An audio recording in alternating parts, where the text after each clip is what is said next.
I'd like to know if you have any advice for parents. Well, I'm on Twitter with your kids.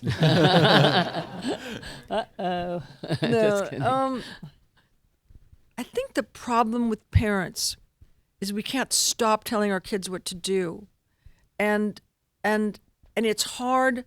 So I have this with my kids. It's hard to not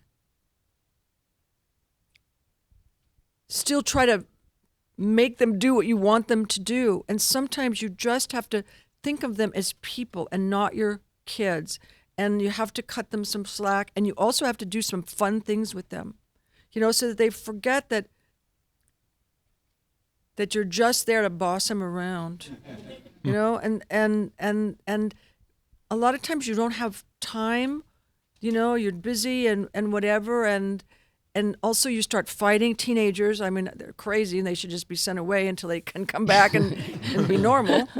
But the kids are like, my parents don't understand me, and this is a really hard time for me, and I wish we could get along, but my mom doesn't like this, and my mom doesn't like you.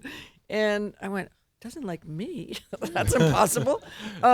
So I just think if you try to be friends and sometimes overlook a few things that if it's not horrible, then just guide them more, talk to them more instead of telling them what to do. Because when you're a parent, you have to tell kids what to do, and you're worried about them all the time, and especially when they become teenagers.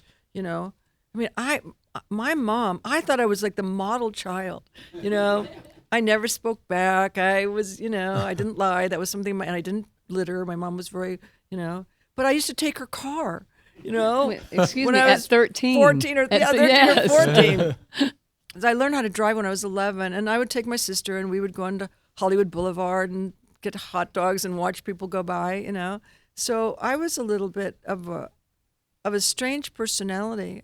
We were talking about this today, and I said, I pretty much thought that I'd learned everything I needed to learn from my parents at 6. And I thought, okay, I've got this down. It's ready. It's time for me to move on. So it's, I didn't think of myself as kind of a mercurial child, but my mother assures me that I am. And she said, I only wish on you children like you. And so I got one that's like me. Chaz is an angel all the time, and Elijah's just like me.